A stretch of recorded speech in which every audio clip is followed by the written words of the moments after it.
Detrás de ese antifaz adornado con espolones de combate, no solo latía el corazón de un maestro de la lucha olímpica y grecorromana, sino el peso de una dinastía.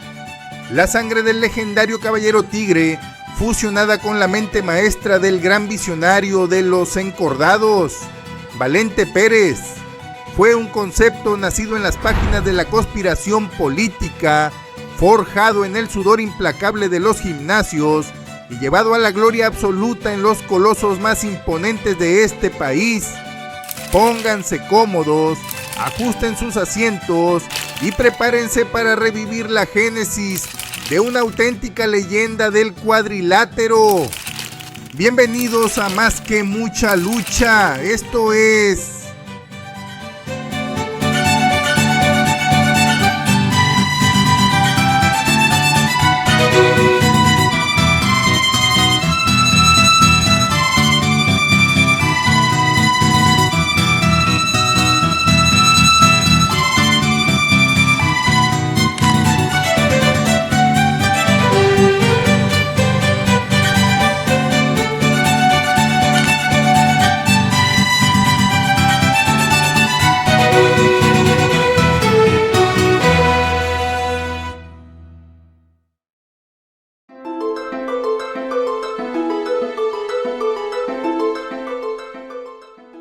Para entender la grandeza de una leyenda en el cuadrilátero, no basta con mirar la gloria de sus noches estelares. Es indispensable adentrarse en la penumbra de sus inicios. A finales de los años 50 y albores de los 60, la lucha libre mexicana no era un simple espectáculo, era una cofradía implacable donde obtener una licencia de luchador profesional equivalía a superar un calvario físico. Fue en ese contexto de rigor absoluto donde un joven llamado Rosalío Hernández descubrió que el camino hacia la lona sagrada estaba empedrado de rechazos. Rosalío llevaba en las venas la herencia de un auténtico revolucionario del cuadrilátero, su padre, don Pedro Hernández, mejor conocido en el mundo de los costalazos como Pedro Bolaños, o el legendario Caballero Tigre.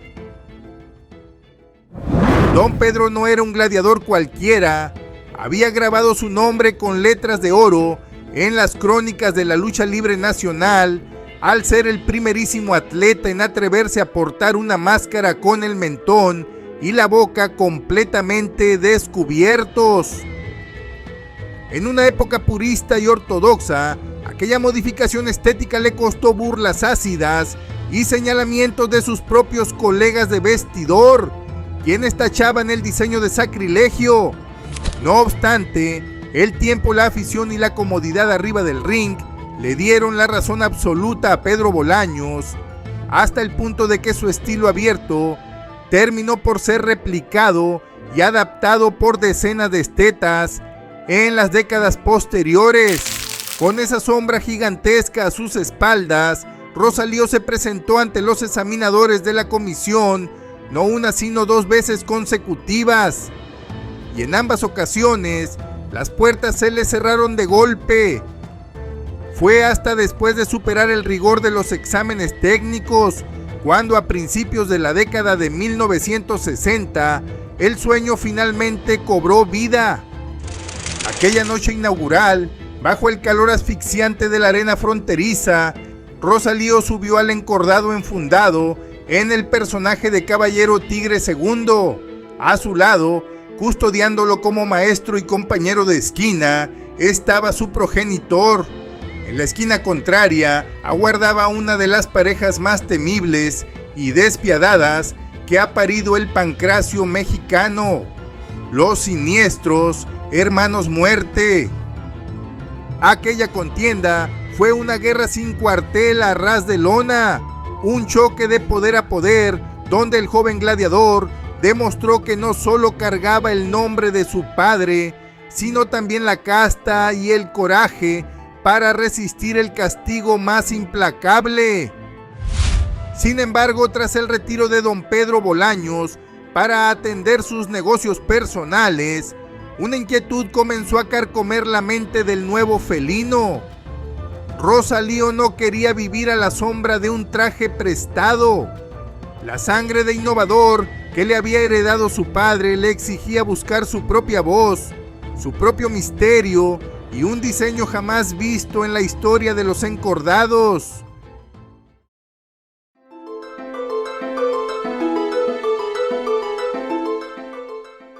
Como pionero que había roto esquemas al destapar su propio mentón frente a la crítica de toda una generación, Don Pedro sabía que la verdadera inmortalidad en este deporte no se hereda, se inventa, se pule y se arrebata a fuerza de originalidad. Por ello, lejos de atar a su hijo a la sombra del caballero tigre, tomó una decisión trascendental: poner el destino de Rosalío en manos de la mente más brillante, visionaria y extravagante que haya conocido la lucha libre mexicana. Para ello, Bolaños lo presentaría con Valente Pérez, quien junto al joven gladiador iniciarían con el peculiar diseño, no sin antes pasar unas pruebas luchísticas junto con otros jóvenes aspirantes a aportar personajes creados por Valente. Rosalío no era un rudo improvisado de gimnasio de barrio. Académicamente formado como profesor de educación física, poseía un conocimiento biomecánico superior del cuerpo humano. En su juventud temprana, se había fogueado en el boxeo aficionado dentro de la demandante división de los pesos gallo. Aunado a esto, su formación en la lucha amateur era de élite. Dominaba con maestría indiscutible los secretos de la lucha grecorromana y la lucha olímpica. Es así como habría salido airoso en la Arena López Mateos, lugar donde se habían dado cita para ser observados minuciosamente en cuanto a su técnica luchística por el propio promotor. Don Pedro Bolaños había cumplido su labor como puente y mentor. Ahora, encerrados entre bocetos y anotaciones, Valente Pérez y Rosalío Hernández comenzaron a delinear las primeras trazas de un personaje que rompería para siempre la estética tradicional del gladiador mexicano.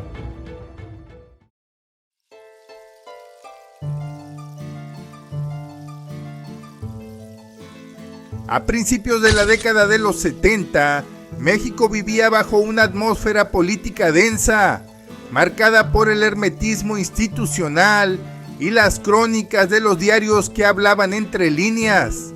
En aquellos años electorales, una frase dominaba las mesas de café, las columnas de opinión y las charlas de cantina: el tapado. Aquel término popular y satírico definía a la figura oculta que el poder elegía tras bambalinas para ser el próximo candidato a la silla presidencial o a puestos legislativos de elección popular. Un aspirante cuyo rostro e identidad permanecían cubiertos ante el escrutinio público hasta el momento preciso del destape oficial. Valente Pérez vio en esa coyuntura una oportunidad de oro para trascender la barrera deportiva. La premisa inicial ya rondaba en la cabeza de Rosalío Hernández por su pasado como pugilista en la división de los pesos gallo. Sin embargo, Valente tomó esa raíz boxística y la fusionó con el folclore político del momento. No sería un gallo cualquiera, sería el gallo tapado. El diseño de la capucha no tardó en tomar forma como una pieza de orfebrería textil. Para representar la furia del ave de combate, la máscara incorporó alrededor de los ojos 2 espolones estilizados con sus respectivas garras, elementos que simulaban la mirada penetrante y fiera de un ejemplar de palenque listo para clavar sus navajas. Para unir y estructurar el antifaz, se añadió un barbiquejo tradicional, aquella cinta o listón resistente que los charros utilizan bajo la barbilla para sujetar sus sombreros durante las faenas ecuestres. No obstante, la audacia definitiva provino del color. En una época dominada por los tonos sobrios, oscuros o los tradicionales contrastes en blanco, negro y plata, el personaje requería un impacto que deslumbrara desde cualquier rincón de la arena. La elección fue un reto directo a la convención, el rosa mexicano. Aquel pigmento, vibrante y de profunda raíz precolombina y colonial, apenas había sido explorado en los encordados nacionales de forma esporádica por el matemático y, más adelante, de manera permanente por el villano tercero. Vestir a una esteta de rosa no era un detalle menor, exigía una presencia escénica y un porte atlético tan contundentes que transformaran un tono visto con recelo por el machismo imperante en un símbolo de distinción, elegancia y peligro sobre la lona. En sus portadas, el personaje comenzó a aparecer a la usanza de las viejas caricaturas políticas, luciendo un capuchón que cubría por completo su identidad y sosteniendo en uno de sus brazos a un gallo de pelea que también portaba su propio antifaz. La intriga creció número tras número. ¿Quién era el hombre detrás de la tela? ¿Qué estilo desplegaría al soltar las alas? La respuesta llegó de forma categórica el 23 de enero de 1973. En su noche de debut oficial, el gallo tapado no solo deslumbró por su equipo impecable y su llamativo color, sorprendió al público con una caracterización orgánica. Al ingresar al ring o medirse frente a sus rivales, solía dar pequeños saltos juntando los tobillos con un chasquido rítmico, imitando el gesto clásico del gallo de pelea cuando afila y prepara sus espolones antes de la embestida mortal. El impacto fue inmediato, pero el destino le tenía reservada una alianza inesperada.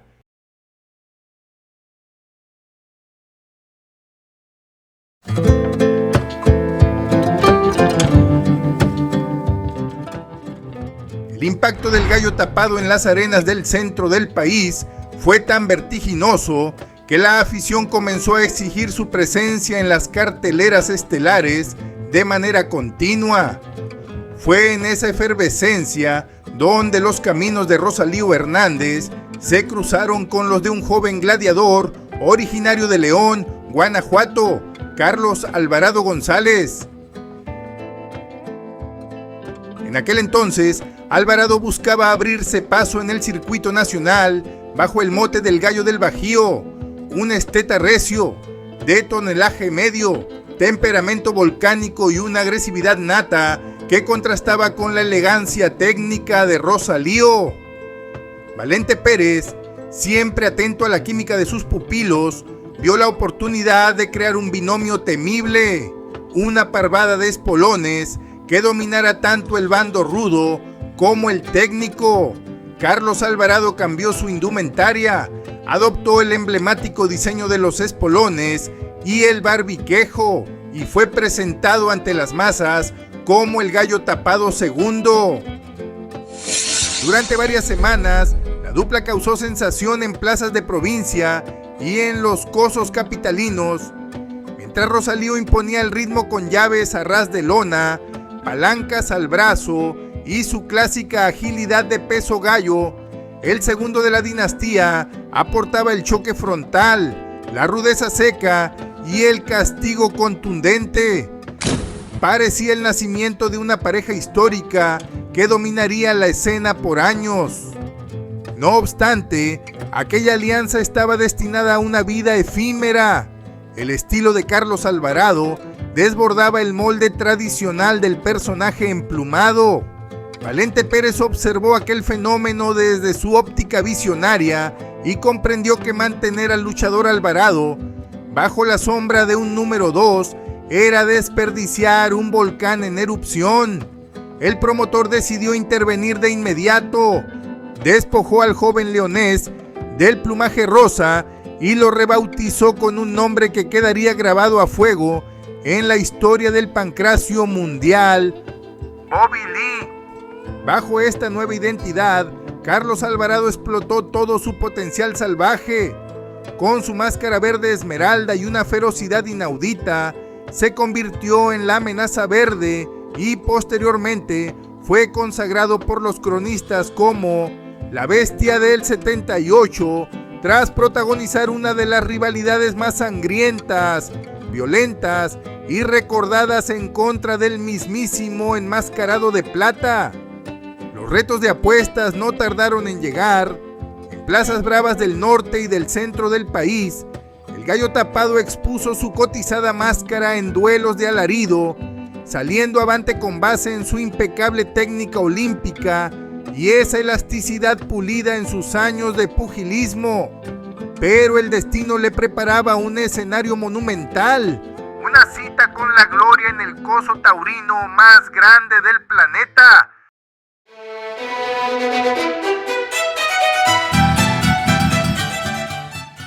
Fue así como la Plaza México abrió sus monumentales puertas de concreto y arena para albergar una de las funciones más ambiciosas y recordadas en los anales del deporte espectáculo, el histórico Torneo de la Muerte de 1975. En el centro del ruedo, bajo el cielo abierto y ante una marea humana que abarrotaba los tendidos, se gestó un enfrentamiento insólito y fratricida, un cuadrangular de máscaras, donde los 4 protagonistas eran creaciones vivas, salidas de la mente y la pluma de Don Valente Pérez. Por un lado, en una esquina técnica de arraigo popular indiscutible, se consolidó una alianza representativa del folclore nacional, el Gallo Tapado, haciendo pareja con el Charro. En la esquina contraria, aguardaba una dupla siniestra, despiadada y revestida de un aura moderna y amenazante, Sangre Fría y el temible Chicano Power. La gloria fue absoluta. En una de las tardes más luminosas del pancracio setentero, Sangre Fría y Chicano Power tuvieron que despojarse de sus capuchas ante la mirada atónita de la afición. La jerarquía, categoría y fama del Gallo Tapado se había incrementado al grado de identificarse y codearse completamente con los grandes y clásicos de nuestra lucha libre. Poco tiempo después de la gloria alcanzada y sin salir ileso propiciado por un fuerte sillazo de parte del Perro Aguayo, aunado a los estragos físicos que le habían dejado la lucha libre, Rosalío tomó una determinación insólita en la cúspide de su carrera: poner una pausa tajante. Primero fue un receso estratégico de 1 año para sanar los estragos del castigo físico. Posteriormente, la pausa se transformó en un distanciamiento prolongado que abarcó prácticamente toda la década de los 80.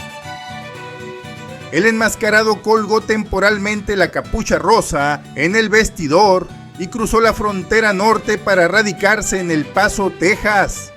Lejos del bullicio de las arenas, del olor al linimento y de las portadas de revistas, Rosalío se enfocó en atender sus negocios personales y construir una estabilidad fuera del cuadrilátero. Para muchos aficionados y cronistas de la época, el Gallo Tapado era ya un recuerdo glorioso de los años 70, una leyenda que había decidido retirarse a tiempo con su enigma y su máscara intactos. Parecía el cierre definitivo de un ciclo perfecto.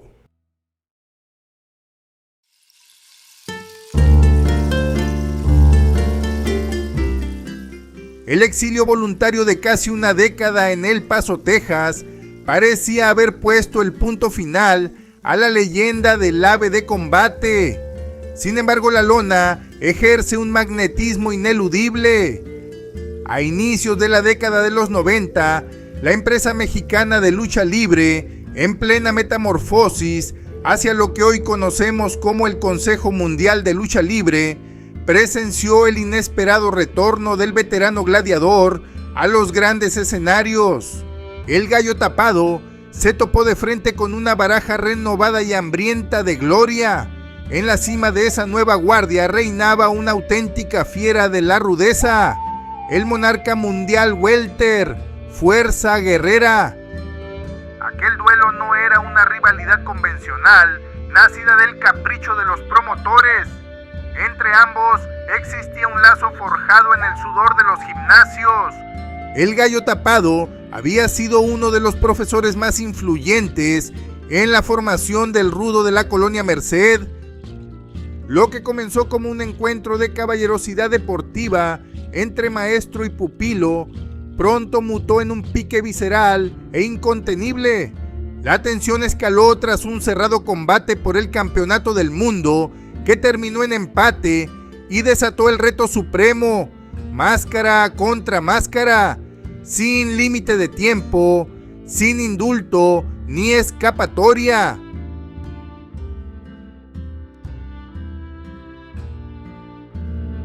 Mi alumno Fuerza Guerrera, ahora es mi enemigo, y yo como lo inicié, lo voy a retirar. Sancho, fuiste mi maestro y lo acepto, pero a veces el alumno supera al maestro, y ahora soy Fuerza Guerrera, ya no eres mi maestro, ahora eres mi rival, y yo te voy a retirar y te voy a dejar sin pluma en esta noche. La cita fatídica se consumó el 8 de marzo de 1991 en la Arena México. En la esquina del veterano no estaba un referee o un compañero cualquiera. Lo acompañaba como sé con su padre y mentor, don Pedro Bolaños, el legendario caballero tigre original, atestiguando con mirada severa la hora más difícil de su hijo. A pesar de los destellos de maestría grecorromana y olímpica del Gallo Tapado, el desgaste físico, las viejas lesiones y el colmillo retorcido de Fuerza Guerrera comenzaron a cobrar factura. En el momento culminante, un castigo letal al brazo y el implacable toque de espaldas sellaron la contienda a favor del alumno. Roto por el dolor físico y la tristeza, pero manteniendo intacta la estirpe y dignidad de su linaje, su padre procedería a desatar las agujetas de la mítica máscara de raso rosa mexicano. Ante la mirada vidriosa de don Pedro Bolaños, se descubrió el rostro maduro y sereno de Rosalío Hernández Márquez, originario de Pachuca, Hidalgo.